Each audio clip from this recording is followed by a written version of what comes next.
সময় রোদ উঠছে।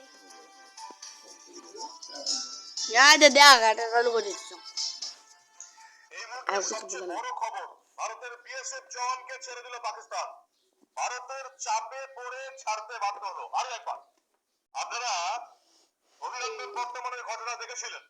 অভিনন্দন বর্তমানের পর এবার পশ্চিমবঙ্গের রিসার বাসিন্দা পিকে সাউ বিএসএফ জওয়ান, তাকেও ছাড়তে বাধ্য হলো পাকিস্তান। একেবারে পাকিস্তানের কান মূলে ভারত তাকে ছাড়িয়ে নিয়ে এসেছে। যদিও পাকিস্তানের একজন রেঞ্জার এখনো ভারতের হাতে বন্দী। এমন নয় যে বদলা বদলি হয়েছে। আর কি হলো, কি জানাচ্ছে বিএসএফ, সবটা দেখাবো আপনাদের। এই অত্যন্ত গুরুত্বপূর্ণ প্রতিবেদন শেষ অবধি দেখুন। আমি মানব, দ্য নিউজ বাংলায় আপনাদের স্বাগত জানাচ্ছি। প্রায় 22 দিন পর পাকিস্তান থেকে ছাড়া পেলেন এই বিএসএফ জওয়ান পিকে সাউ, পূর্ণম কুমার সাউ। তিনি আবার আমাদের বাংলার বাসিন্দা, রিসরার বাসিন্দা, এবং তিনি ওই কাশ্মীরের যে পেহেলগামে যে ঘটনা ঘটেছিল, বেঁচে বেঁচে হিন্দুদের মারা হয়েছিল, ঠিক তার পরের দিন 23 এপ্রিল পেহেলগামে জঙ্গি হানার ঠিক পরের দিন পাঞ্জাবের পাঠানকোটে কর্মরত অবস্থায় ভুল করে পাকিস্তানের ঢুকে গিয়েছিলেন, গাছের তলায় বিশ্রাম নিচ্ছিলেন। সে সময় পাক রেঞ্জার্সরা তাকে তুলে নিয়ে যায়। তার কয়েকদিন বাদে একজন পাক রেঞ্জার্সকেও ঠিক এভাবেই তুলে নিয়ে এসেছিল ভারতের বিএসএফ। তারপরে বিভিন্ন ফ্ল্যাগ মিটিং হয় এবং 22 দিন পর পাকিস্তান তাকে ছাড়তে বাধ্য হয়। এবং যেটুকু আমরা জানতে পারলাম বিএসএফ এর প্রেস রিলিজ থেকে, যে আজ সকাল 10:30টায় অমৃতসরের আটারি ওয়াগা সীমান্ত দিয়ে ভারতে ফিরেছেন পূর্ণম কুমার সাউ, একেবারে বহাল তবিয়ত। এই প্রথমবার নয়, আপনারা 2019-এর 26শে ফেব্রুয়ারি মনে আছে আপনাদের, পাকিস্তানের খাইবার পাখতুনখোয়া প্রদেশের বালাকোট শহরের অদূরে জঙ্গি শিবিরে অভিযান চালাচ্ছিল ভারতের বায়ুসেনার মিরাজ 2000 যুদ্ধ বিমান।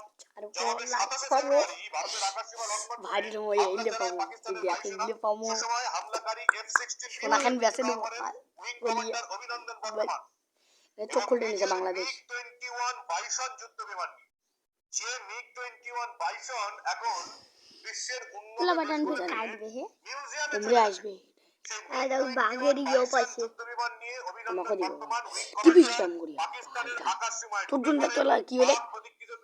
ভিডিওটা নষ্ট করে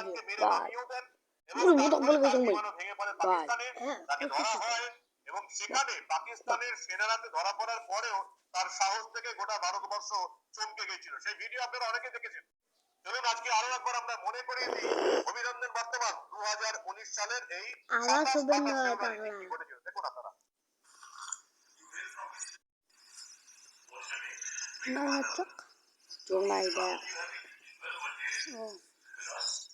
Yes, I have, and I would like to put this on record. And I will not change my statement if I go back to my country also. The officers of the Pakistani army have looked after me very well. They are thorough gentlemen, starting from the captain who rescued me from the mob and from his jawan, from his soldiers, and thereafter the officers of the unit which I was taken to. This is what I would expect my army to behave as, and I am very impressed by the Pakistani army. Oh, wonderful. So, Big Commander, you hail from which place in India? Am I supposed to tell you this? Nijan, I'm sorry. I'm from down south. You're from down south. And are you married?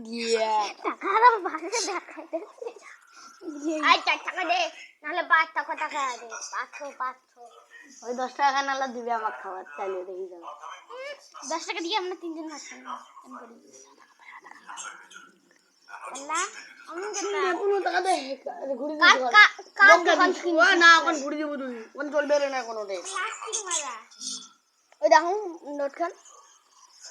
কার দোকান থেকে নিছি? BSF জানিয়ে দিল Purnam Kumar Sau BSF জওয়ান, তাকে এবার পাকিস্তান ছেড়ে দিতে বাধ্য হয়েছে। এই নিয়ে কতবার যে পাকিস্তানের কান মূলে ভারত নিজেদের দেশের সেনাকে ছাড়িয়ে আনলো,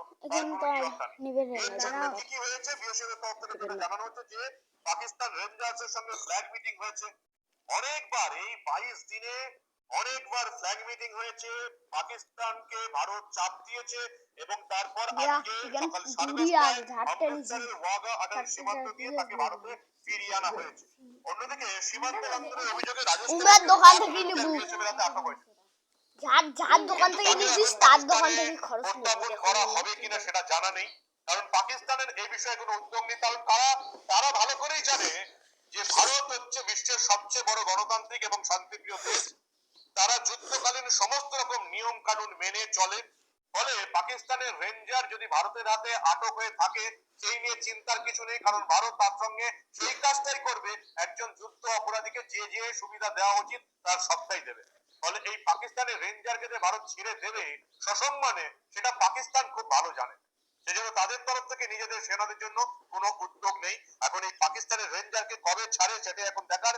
কিন্তু ভারতের এই বিএসএফ জওয়ান গুরনাম কুমার সাউ আপাতত তিনি ফিরে এসেছেন এবং তার ছাড়ি পরিবার দিছে দাদা, তাকে ফেরানোর ব্যাপারে আশ্বাস দিয়েছে। যাক বন্দি করে রাখছে পাকিস্তানত, মোদী ছাড়ি সরকারের তরফ দিছে। থেকে আশ্বাস দেওয়া হয়েছিল, তারা আজকে সেটা পালন করলো। অভিনন্দন বর্তমানের পরে পূর্ণম কুমার সাউকেও পাকিস্তানের হেফাজত থেকে দেশে ফিরিয়ে আনলো ভারতের সেনা, ভারতের বিএসএফ। ভারত নিজেদের সেনাকে সম্মান করতে জানে, একজন সেনার জীবন রক্ষা করতে জানে এবং পাকিস্তানের হাতে আটক হলে তাকে কিভাবে ফেরত আনা যায়, কিভাবে চাপ দেওয়া যায়, কিভাবে পাকিস্তানের কান মুলে তাকে দেশে ফেরত আনা যায় সেটা ভারত ভালো জানে। কিন্তু একই ঘটনা ঘটছে পাকিস্তানের সঙ্গে। পাকিস্তান নিজেদের রেঞ্জার্সকে ফিরিয়ে নেওয়ার ব্যাপারে কোনো উদ্যোগই নিচ্ছে না। এই হচ্ছে এখন পরিস্থিতি। আজকে এটা একটা বড় খবর যে ভারতের এই বিএসএফ জওয়ান দেশে ফিরে এসেছেন। তার পরিবারে একেবারে খুশির ছোঁয়া, হাসি ফুটেছে এবং তারা বুঝতেই পারছে যে ভারতের সরকার, ভারতের সেনা, বিএসএফ তাদের নিজেদের সেনাদের প্রতিরক্ষার জন্য, নিজেদের সেনাকে ছাড়িয়ে আনার জন্য যতটা সম্ভব সবকিছু করতে পারে। অভিনন্দন বর্তমানকে ছাড়িয়ে আনার জন্য ভারতের তরফ থেকে কি করা হয়েছিল এই যুদ্ধকালীন পরিস্থিতির ভিতরে আমি আপনাদের সেটা প্রতিবেদন করে জানাবো। দেখতে থাকুন দা নিউজ বাংলা। আপনাদের মূল্যবান এবং গুরুত্বপূর্ণ মতামত দিতে ভুলবেন না, কারণ আমরা এই ধরনের অনেক ঘটনায় চেপে রাখতে দেব না।